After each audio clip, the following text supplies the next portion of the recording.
Good evening, ladies and gentlemen. You are here with Austin from Ohio. And today is March 11th, 2021. Yep. So today I have some news that's going on currently and a couple other treats, we could say. But first, I wanted to direct you to what I have up right here. And this is something that I heard of from Richie from Boston, actually. He's over on RFB TV, and somehow he came across this, and it's evaluating the scale, growth, and origins of right-wing echo chambers on YouTube.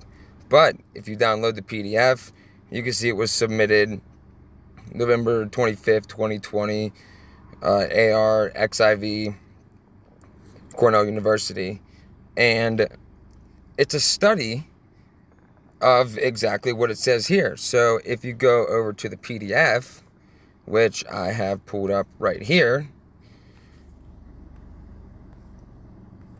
just to go up here to evaluating the scale, growth, origins of right-wing echo chambers on YouTube. But let me show you this first before we go to what is in this one. Let's see, right there, David M. Rothschild. Where have you heard that name before? And Microsoft Research, New York, Microsoft Research, New England,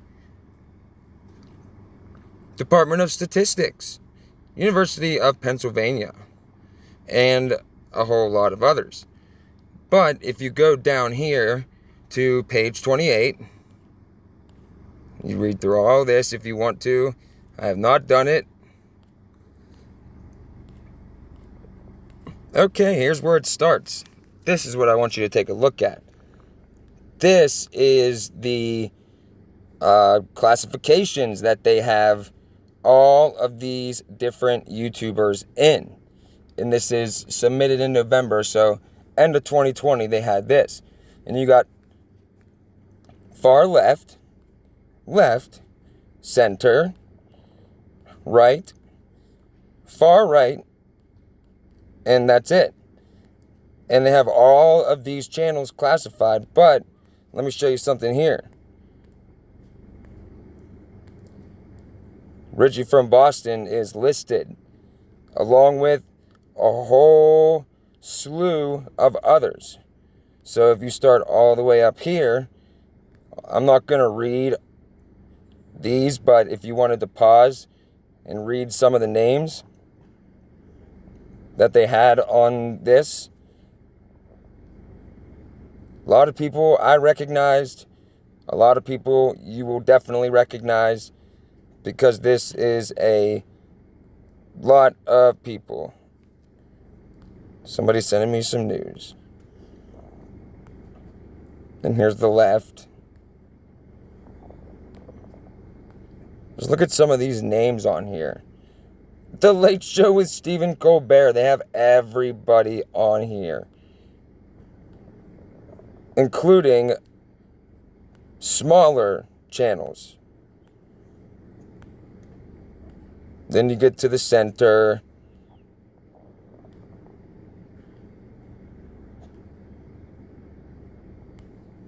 This is really just insane that they put all of this manpower into these classifications. Now we're on the right side of the spectrum.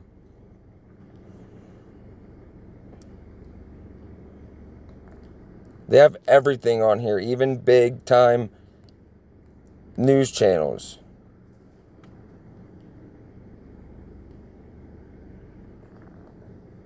So if you think you recognize any of these people, if you are subscribed to any of them, please tell them to come to this, and I will try to leave a link in the comments. I can't do it in the description when I'm using this app, this recording app, so it's just gonna have to be something that I can try. But I just thought it was quite interesting that they have all of the... Look at all these names.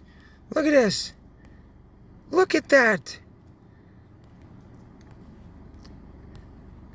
I bet you would find yourself on here if you are a decent-sized YouTube channel, maybe some smaller ones, at the time of November, December 2020. Maybe January 21.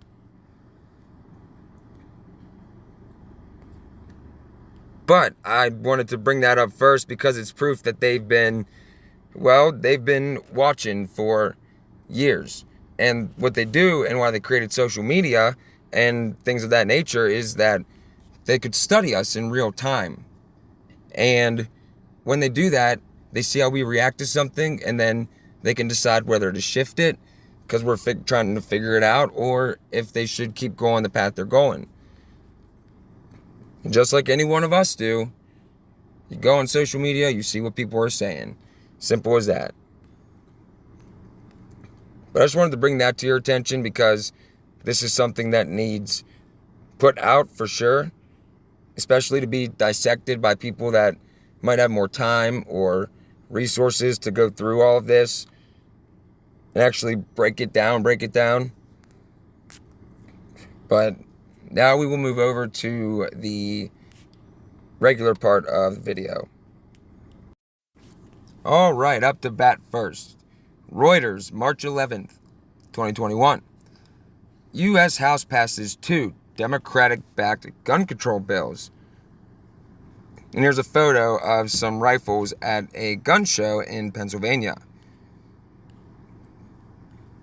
The U.S. House of Representatives on Thursday approved a pair of gun control bills as Democrats seized upon a shifting political landscape that they said improved chances for enacting new laws after years of failed attempts.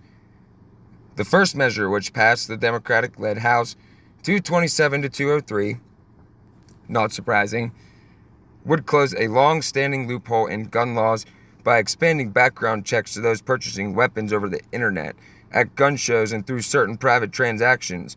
Only 8 Republicans joined the Democrats in backing the bill.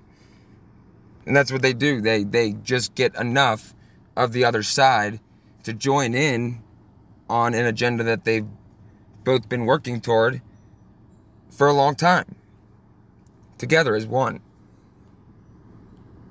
The second bill passed 219 to 210, with only 2 Republicans supporting it.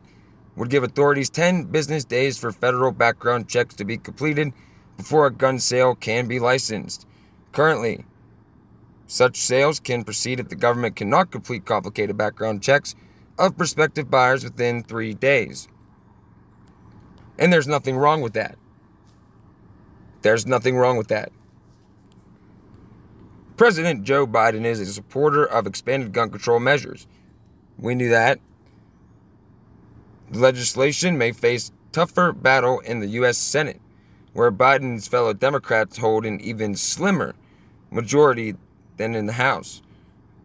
Okay, let's go see if that... We're not going to read all this. Let's go see if that's true. If it's going to face a tougher battle in the Senate. Let's go back to the top here. Oh, what's this? Schumer pledges Senate vote on gun bill passed by House. No more thoughts and prayers. And it says gun rights. Yeah, gun rights. Get out of here. Give me a break. Senate Majority Leader Chuck Schumer on Thursday vowed that the Senate would vote on the Bipartisan Background Checks Act of 2021, which passed the House Thursday in a 227 to 203 vote. Well, of course they're going to try to ram it through. And they still got H.R. 127 on the back burner, 5717. They got a whole slew of them lined up. And if they all pass, or at least 3 of them, or even 2 maybe, if you can kiss your weapons goodbye if you choose to go that route. A prior version of the H.R. 8 bill, which would require background checks for all U.S. firearm purchases, passed the House in 2019, but did not receive 60 votes in the Senate to clear the filibuster. No, they had to prime the public more. In the past, when they sent it over to us last time, it went into former Senate Majority Leader Mitch McConnell's legislative graveyard. Schumer said during a press conference Thursday, yeah, taking jabs at the other side. Ooh, gotcha, like it's a football game. These are just actors, spokesmen for corporate and banking interests. They have no real power in this country and in the world. But the H.R. 8 bill, prior version, would require background checks for all U.S. firearm purchases, passed the House in 2019, but did not receive the 60 votes in the Senate to clear the filibuster. And that's pretty much it on that one. So the House passed it, flying colors, according to them, and now the Senate is going to ram it through, and when it gets over to old Joe's desk, what do you think is going to happen? You think he's going to say no? And Trump helped lay the groundwork for this as well, because he publicly backed a national registration. He publicly backed the red flag laws, national red flag laws. And there's a whole slew of things that he did, because all presidents are the same. But this is something that they're really going to ram through, and they just don't want you to be able to ever defend yourself against anything. Especially against a world government. But neither here nor there. Okay, I wanted to get into this, and I have a really good example of this. And this is going to be an attempt to provide an example of a fact checker completely lying about something that somebody actually said. But first, 3 glaring examples proving Snopes and the AP have no business being official fact checkers. This was written in 2018, but it's relevant today, of course. These fact checkers, I call them gatekeepers. They are the gatekeepers of the secrets. Not the true gatekeepers, but it's like the outer fence. And that's exactly what they are. Before the 2016 election, people freely chose their sources for information, had discussions about the veracity and accuracy of those sources, if they chose to question them, and then formed opinions based on those discussions. Now, however, this choice and discussion is quickly fading away and is being replaced by a seeming ministry of truth made up of ostensibly objective media outlets like PolitiFact, Snopes, and the Associated Press. There's the 3 big ones right there.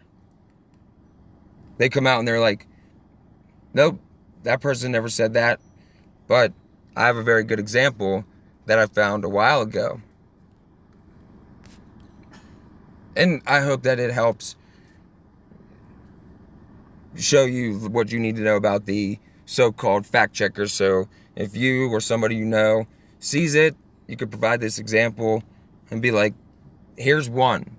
And if you find one, there's countless.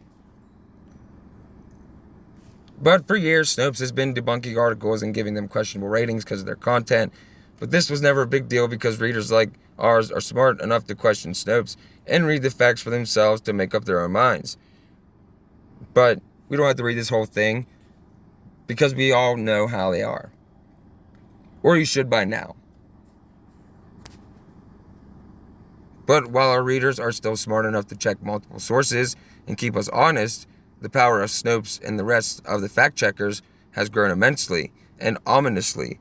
Now Snopes, the AP, and PolitiFact have woven themselves into the fabric of social media and have become the be-all, end-all of truth. As a result of this new cozy relationship, they have the power to silence anyone they deem to be false, facts and reality be damned. I would say that that's pretty true about them. Because that's what propaganda has always done. This is our version.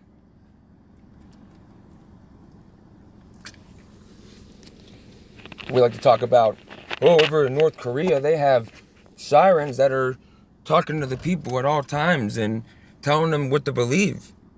Yeah, and over here it's called Fox News, CNN, CBS, all the big ones, all the tabloids, all the, quote, fact checkers. And I would like to show you an example of that. Let's go to this PolitiFact article really quick. Okay. Here is a video, or not a video, an article from PolitiFact. And this guy said this on October 8th, 2017, in a Fox News Sunday interview. He said that Dianne Feinstein said if she had 51 votes in the Senate for... Get out of here. I hope that I didn't mess anything up. Nope, still recording.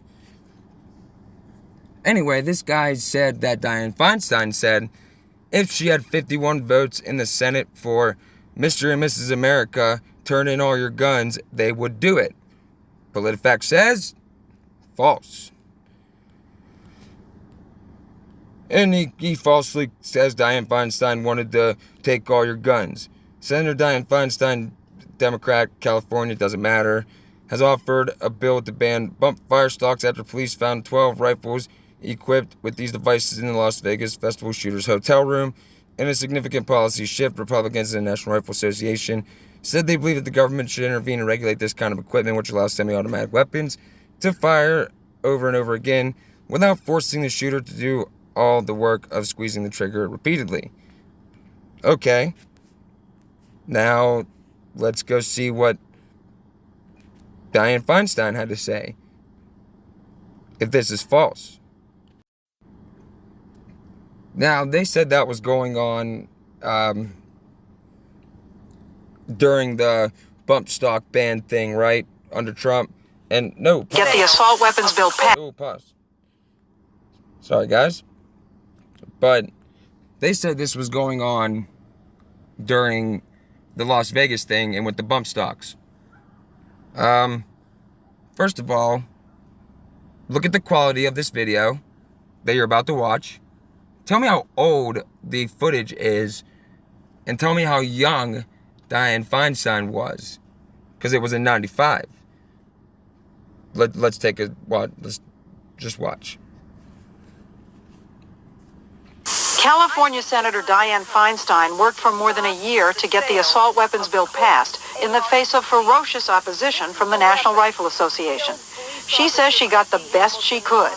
If I could have gotten 51 votes in the Senate of the United States for an outright ban, picking up every one of them, Mr. and Mrs. America, turn them all in, I would have done it. I could not do that. The votes weren't here. Well, that's interesting, because PolitiFact said that she never said that. Exact quote, actually, 51 votes in the Senate, Mr. and Mrs. America, turn them all in. Did she not say that? Every one of them, Mr. and Mrs. America, turn them all in. I would have done it. I could not do that. Oh, it just makes me laugh every time. Oh, jeez.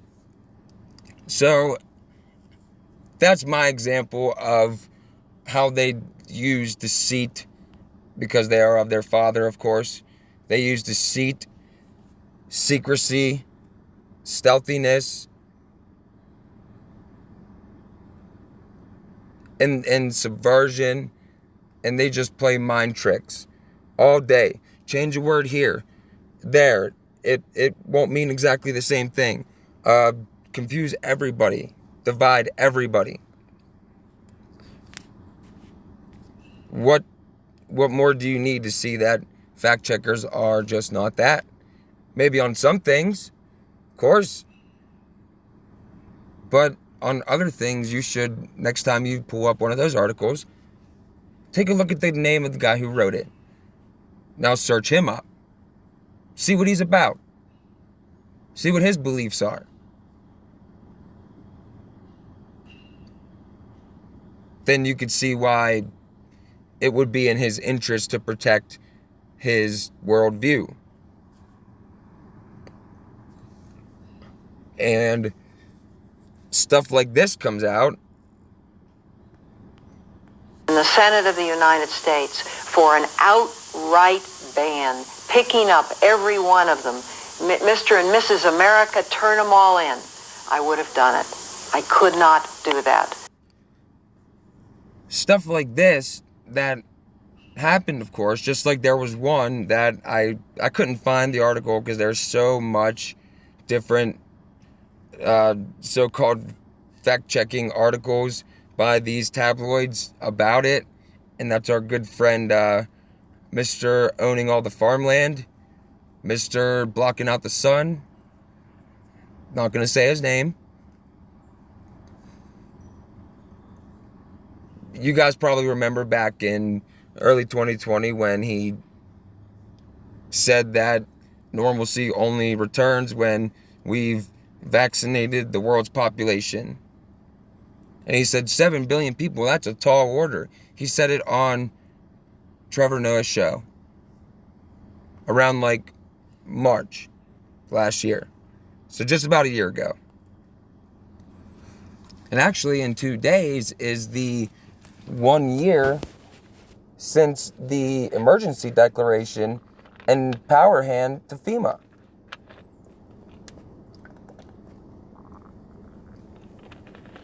From Trump, whenever he, stood up there with all those people and those corporations after, right after Event 201. Yep. But, okay, that's what I wanted to say about that, and I hope that this was a good example to use for you guys as it was for me. But, moving on.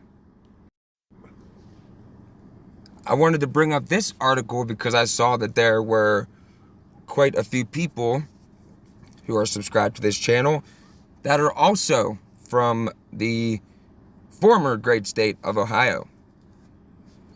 And this is the Ohio Star. It's a newspaper right outside of Columbus, I believe. If somebody wants to check me on that, but it's an Ohio newspaper. Ohio FEMA camps, still more questions than answers. And this was September 4th, 2020. The Ohio Star reported on September 3rd that Ohio Department of Health Interim Director Lance Himes released an order on August 31st, an order creating Federal Emergency Management Agency, FEMA, shelters and legalizing their use for people who are unable to safely self-quarantine in their place of residence and to isolate those diagnosed with or showing symptoms of C-19. Okay, so I remember when this came out, actually, and also there was one from the Ohio Star, I should have pulled that one up too, where they said that they were going to be enacting this in schools at some point. And said that they would even keep kids overnight and told parents to bring an overnight bag. Like they were spending the night at a friend's house. Yeah, come on down to the Hotel Ohio. Such a lovely place. The non-congregate FEMA sheltering will be utilized throughout the state for people, according to the examples given by Himes, who test positive for, who do not require hospitalization but need isolation, including those exiting from hospitals. Those who have been exposed to, who do not require hospitalization, and asymptomatic high-risk individuals needing social distancing as a precautionary measure. In the Ohio Emergency Management Agency is to secure the necessary approvals for the use of non-congregate sheltering, and local health officials are to be on the lookout for both public and private spaces to be utilized for the FEMA camps.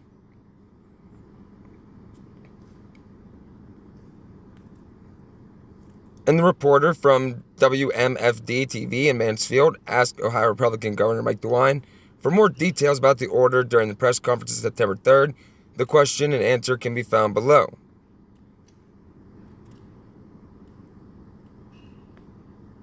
Let's see. This is to... Where can I find what Mike DeWine said?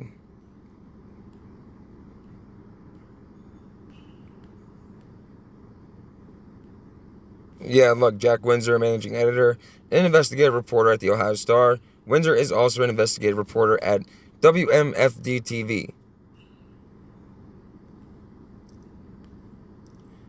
But yes, they're building and have built, of course, FEMA emergency centers in the state of Ohio on record. And our governor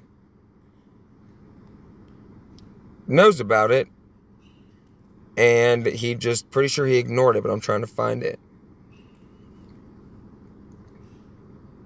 The governor's spokesperson. Look, the nature of these shelters is typically for natural disasters. Usually people seek alternate shelter well before the rare cases where local authorities might condemn a property due to a natural disaster.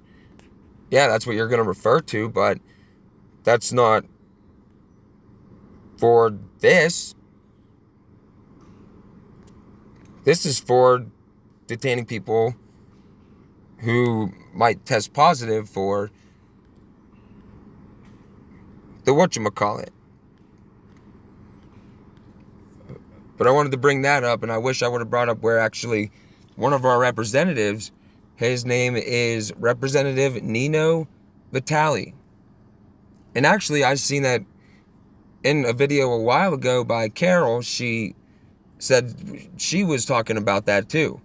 I'm sure it's taken down, but she was talking about when Representative Nino Vitale in Ohio was filibustering in the Ohio Senate against this, all of this.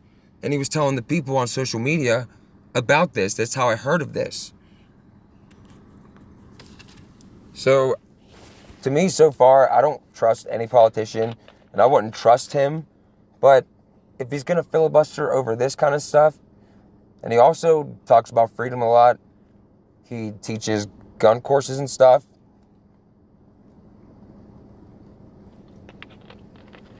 So, I don't know. And he's heavily ostracized within the Ohio state government. But, yes, this is happening for all my Ohio people. And we know also that they will use certain department stores too, as they have stated in the past. Homeland Security even partnered with one of the major stores. But that's neither here nor there. This is something that's going on. Just record of it in Ohio hitting an actual newspaper and television station. But it's happening in your state too. We've all seen the videos all around the country. All the closed down Walmarts. All of it. Moving on. While we are talking about FEMA and what they might or might not be empowered to do, it's always good to take a look at the executive orders. And these were executive orders that were signed a long time ago. Let's go through some of these. Executive Order 10990. Here, I'll zoom in so you can read. 10990 allows the government to take over all modes of transportation and control of highways and seaports. 10995 allows the government to seize and control the communication media. 10997 allows the government to take over all electrical power, gas, petroleum fuels, and minerals. 10998 allows the government to seize all means of transportation, including personal cars, trucks, or vehicles of any kind, and total control over all highways, seaports, and waterways. So there's 2 executive orders referring to that. Your car is gone. Your mode of transportation is gone. Planes gone. Boats gone. All of it gone. If you have a horse, gone. 10999 allows the government to take over all food resources and farms. 11,000 allows the government to mobilize civilians, us, into work brigades under government supervision. What do you think a work brigade under government supervision means? Anybody like to venture a guess?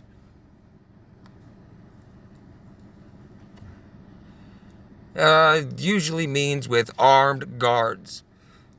Government supervision. What other kind of supervision is there, if not armed personnel? Executive Order 11,001 allows the government to take over all health, education, and welfare functions. Even SWAT teams are helpless against this. Executive Order 11,002 designates the Postmaster General to operate a national registration of all persons. They already have that. And not just from the Postmaster General. 11003 allows the government to take over all airports and aircraft, including commercial aircraft. If you have any biplanes or personal planes of your own, they're gone. All of it's gone, if you choose to go that route. 11004 allows the Housing and Finance Authority to relocate communities, build new housing with public funds, designate areas to be abandoned, and establish new locations for populations. Does that ring a bell? What's an old executive order like that lining up with, actually, what's the Sustainable Development Goals and the Georgia Guidestones doing lining up with some old executive order? Oh, that's right, because it's a continuing, planned out, coordinated, scripted reality that we are all living in today. And if you cannot see that, I'm sorry. I don't know what to tell you at this point in time, especially over the last year and 3 months. I got to keep reading. I'm going to go on a rant. And we do not want that. That's how we get suspended for a week. If I get mad enough, I won't care about it. Okay, so they're going to use our money, public funds, the Housing and Finance Authority. They're going to designate areas to be abandoned. Could be your town, doesn't specify which area. And establish new locations for populations. Hey, how about that major city that you're at least 50 to a couple 100 miles outside of? The closest one. I had a weird dream like a month ago that I was in some kind of city, and the city itself was a military base. I don't know what I was doing there. I don't know what was even happening, but the whole city was a military base, and I did not recognize anybody at all. The military personnel were foreign soldiers wearing, some wore white uniforms, some wore blue uniforms, some wore green uniforms, like regular green, and some wore gray uniforms, which were actually kind of hard to tell from the white.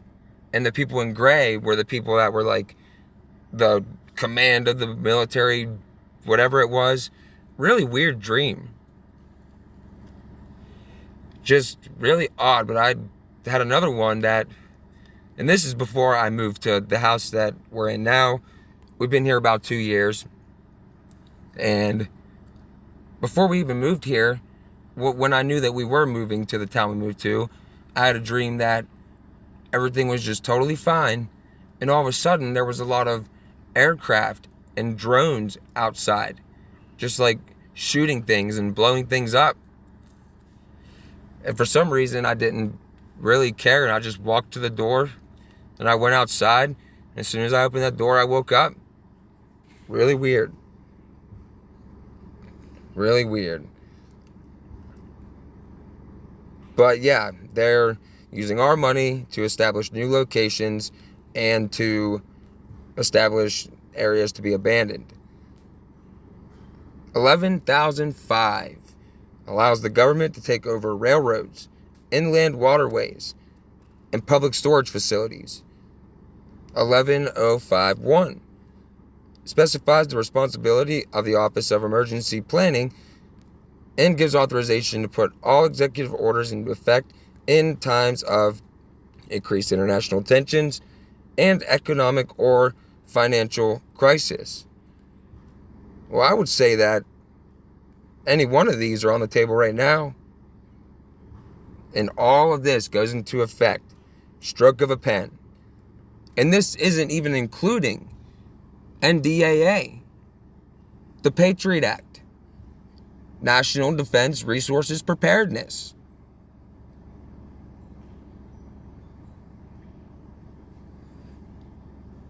That's a whole other thing with pretty much the same authority as this, except updated. So it's going to be from all angles. But this one, 11.310, grants authority to the Department of Justice to enforce the plans set out in executive orders to institute industrial support, to establish judicial and legislative liaison, to control all aliens, to operate penal and correctional institutions, and to advise and assist the President. 11.049 assigns emergency preparedness function to federal departments and agencies, consolidating 21 operative executive orders over a 15-year period. So they're just going to lay them down like blocks over a 15-year period. Boom, boom, boom. 11.921 allows the Federal Emergency Preparedness Agency to develop plans to establish control over the mechanisms of production and distribution of energy sources, wages, salaries, credit, and the flow of money in the U.S. financial institution in any undefined national emergency. Undefined national emergency. This is what gave FEMA their power when 2 days from now, last year, Trump got up there and declared a national emergency. 2 very big words, remember? All of this went into effect. And let's see, that was 2020, so over a span of 15 years would put us at 2035. Agenda 2030 is just 5 years short of that. What's going on, guys? What's going on? And look, Department of Homeland Security. There's a lot more executive orders than this, but this is just... But 11,000 is the one that I always want to pay attention to the most. Allows the government to mobilize civilians into work brigades under government supervision. And 1104. Relocate communities. Build new housing with public funds. Designate areas to be abandoned and establish new locations for populations. These are very real things that people just aren't aware of. Go ask anybody on the street what Executive Order 11,000 is. They'll be like, "What's an executive order, man? I never heard of that. Is that like when the president can just like tell the Congress something and we still get to keep our money and watch TV?" No.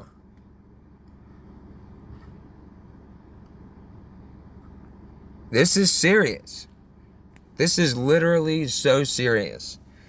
And a lot of people are running around just being imbeciles, fighting each other, taking part in the game that they have set up for everybody to play.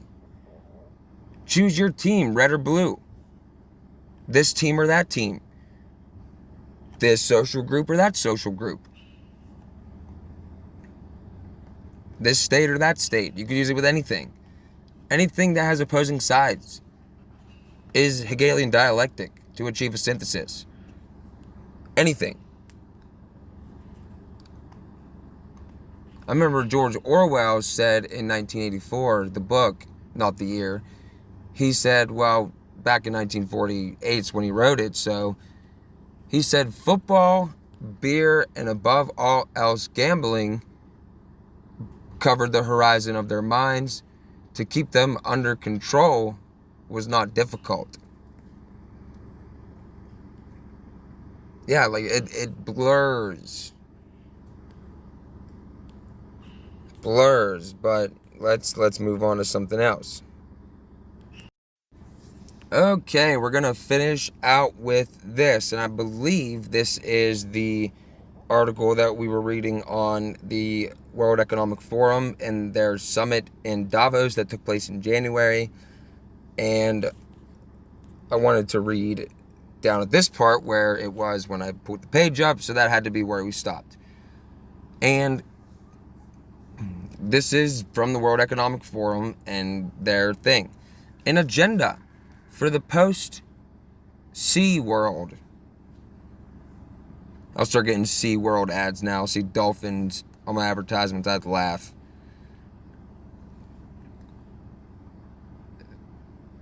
The sickness has proven that no institution or individual can take on the economic, environmental, social, and technological challenges of our world by itself. Well, yeah, because no institution or individual or anything like that could ever solve this. You know what could, though? How about a one world government? Perfect. This crisis has bolstered trends that were evident even before its onset, such as digitization or the need for sustainable and inclusive development. In 2021, the Davos Forum faces the crossroads of rebuilding trust into making crucial choices and the need to reset priorities and urgently reform systems. To that end, in January, an entire week of global programming will be dedicated to helping leaders choose innovative and bold solutions to stem the pandemic and drive a robust recovery over the next year. Each day will focus on one of the 5 domains of the Great Reset Initiative. And let's see. Designing cohesive, sustainable, and resilient economic systems. So, building the world financial system. Driving responsible industry transformation and growth. Not change, transformation. When you say that, it's going to be 100% different. Complete 180, back to 360, to 180 again, to like 51 degrees or something. It's going to be screwed 7 ways to Sunday. Whatever saying you want to insert there. Enhancing stewardship of our global commons. Yes, we got to enhance the stewardship of our global arrangement.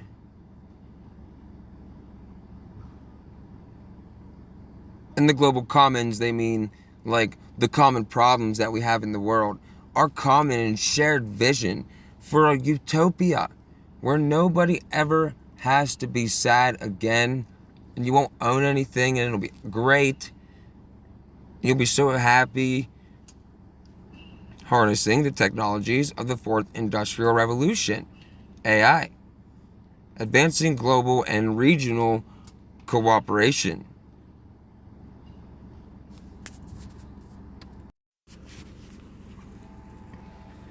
A total of 1,507 guests from the highest levels of leadership will participate virtually in the different meetings. Yeah, we know that they held the meetings. Oh, first in January and then in August. This year, Davos aims to become a pioneering mobilization of global leaders to shape the principles, policies, and partnerships needed in this challenging new context. It is essential for leaders from all walks of life to work together, virtually, for a more inclusive, cohesive, sustainable future as soon as possible in 2021. So yeah, they're all going to get together and they're going to sit down publicly and they're going to build their world. This is how they reveal it to the people. It's already built. This is just how they tell us. They're not going to come out one day and say, hey, we built this, so that's our life now. No, they're going to reveal it by making it look good so that people will accept it. A total of 1,507 guests from the highest levels of leadership will participate virtually in the different meetings. A summit inspired by a sustainable manifesto. When do you ever use that word? Manifesto. Let's see, the first thing I think of is a communist manifesto. The second thing I think of is Charles Manson.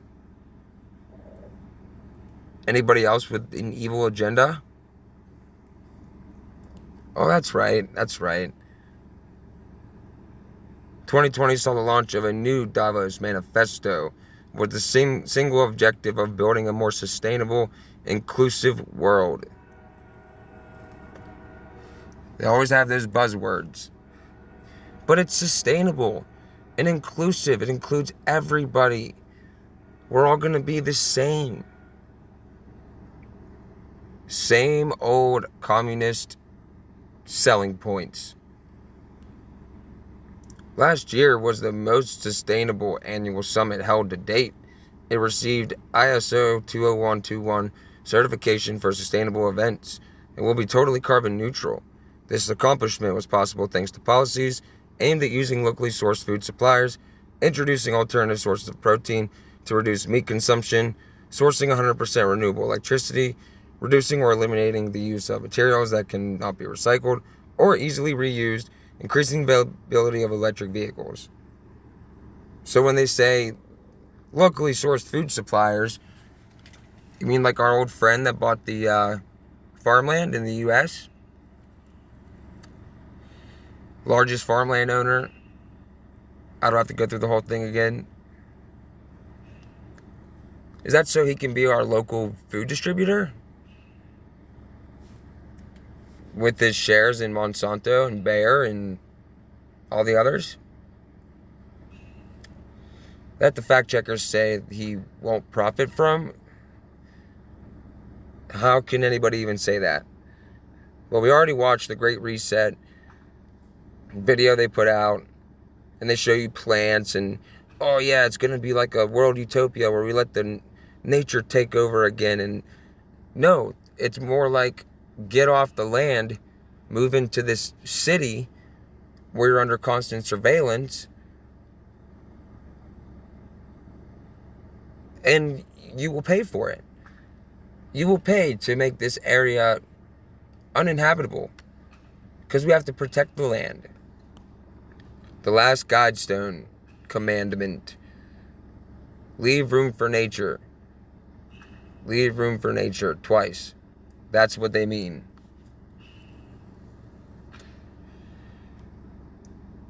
How can you follow the World Economic Forum in Davos? Oh God, they got 25 million plus social media followers. Oh man, 430 cities in 150 countries. A network of young people driving dialogue, action, and change. Looks like they got a lot of people to be the voice behind the... Oh, look at all the flags going into one. 1971, University of Geneva professor Klaus M. Schwab invited 444 executives to attend more than 4 decades ago. Yeah, he was the University of Geneva professor, but now he's the founder and executive chairman of the World Economic Forum.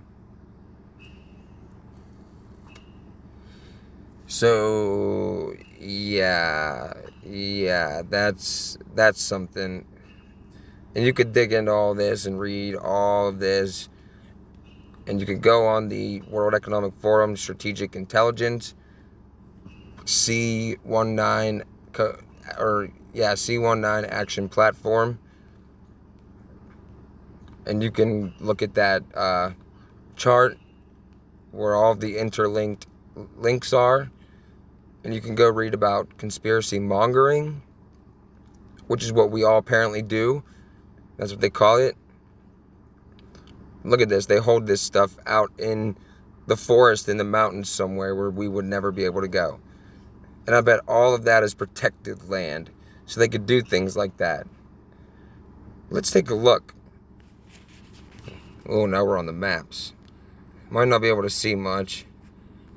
Look at that. They're surrounded by land. That's so weird. Up in the mountains, look at that.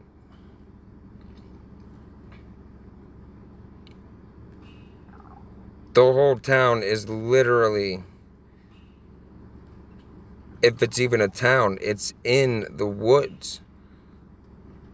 Look at that.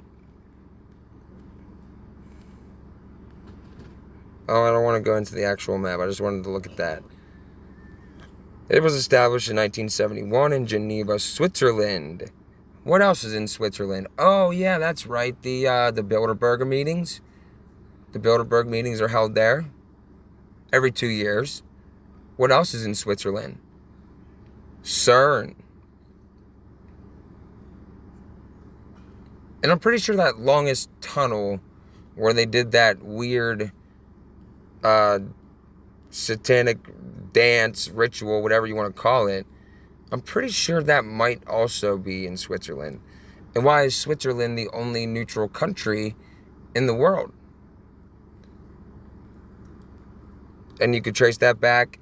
It's because of Knights Templars. Not just them, of course. There's a whole bunch, just like it's not just the probably can't even say it, but the Zionists, we'll say that. It's not just them. It's not just the Knights Templar. It's not just the Freemasons. It's not just the Order of the Quest. It's not just the Club of Rome. It's not just Bohemian Grove. It's all of them working toward the same goal, and they create these institutions. Davos is the highest town in Europe. Oh, I bet it is, because they have to be on top of their mountain to look down on us peasants. Look at that place. I can't zoom in, or I would, but look. I'd like to live there. Hell, bring all you guys. We'll live up there for the rest of our lives.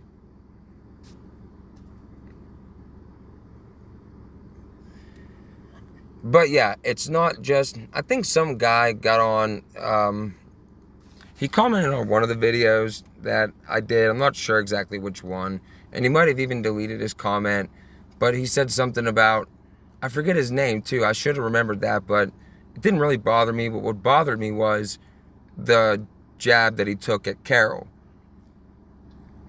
Because he said, oh, is this guy gonna protect the pedo Jays? Just like Never Lose Truth? I'll go on a limb and say yes. First of all, no.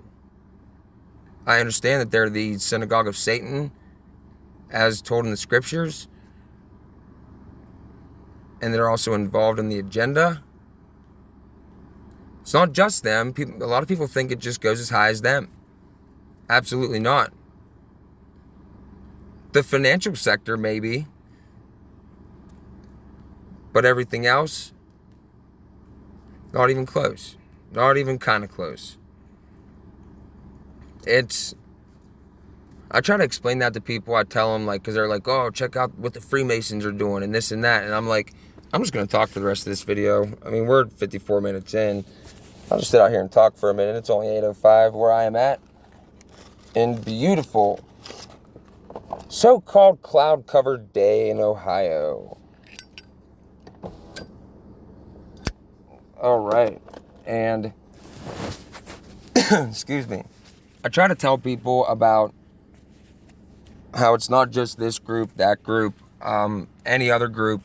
A lot of people think that for some reason it just goes as high as the Democrat Party. Depending on who you talk to, when they say, quote, deep state, they're only if you ask them to define it, they will only say that it's the deepest levels of our government on the Democrat side. And a lot of people think, because this is what the Q movement did to the truth community, the real truth community, a lot of people think now, when people say deep state or when people talk about actual people behind the New World Order, they think you're talking about just Democrats. And you'll run into them every now and then. They'll be like, yeah, I like your stuff. Oh, no, I don't. You insulted the Republican side. Or the other side will come on and do the same thing.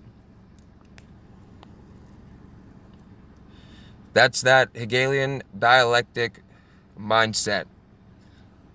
Everybody I talk to, either they're still talking about the president and who's the real president, it doesn't matter. And arguing over that is giving them more juice to do things like this. Hold huge forums in Davos. So, while we're over here doing that, they're rolling out Agenda 21, 2030 worldwide. If you still identify with either the left or the right side or anything like that, you're not playing with a full deck of cards. You're not playing. You're not even playing the game at all. You're playing the game, but you're not playing the actual game, the mind game. You're just stuck on level 2. Literally, we're on the bottom. I have a picture of the hierarchy. Let me show you something, actually. And we'll end it with that. Okay, this is the hierarchy. Here's us at the bottom. Debt slaves. School, labor, taxes, debts, retirement. Level 2. Let's see. Religions. Governments. Education. Media. And that's world population control. Let's go to number 3. World resource control. And that's all your shell companies, all your stock exchange, the credit companies, the Federal Reserve, all of that. And then you have world financial control, which are the central banks, tax revenue, IMF, all of that. Then you have the Round Table, Trilateral Commission, Royal Institute for International Affairs, Club of Rome, Council on Foreign Relations, United Nations, Bilderberg Group. Then you have the powerful subfamilies. Then you have the Committee of 300, which are the world's richest, most powerful subfamilies. Crown Council of 13, world's richest, most powerful families. And then above that is the floating capstone, the one they want to put back on, and who's going to sit on that throne? You guessed it. And with that, we will end this. Of course, with prayer. Our Father, who art in heaven, hallowed be thy name. Thy kingdom come, thy will be done, on earth as it is in heaven. Give us this day our daily bread, and forgive us our trespasses, as we forgive those who trespass against us. And lead us not unto temptation, but deliver us from the evil one. For thine is the kingdom, the power, and the glory, forever and ever. Amen.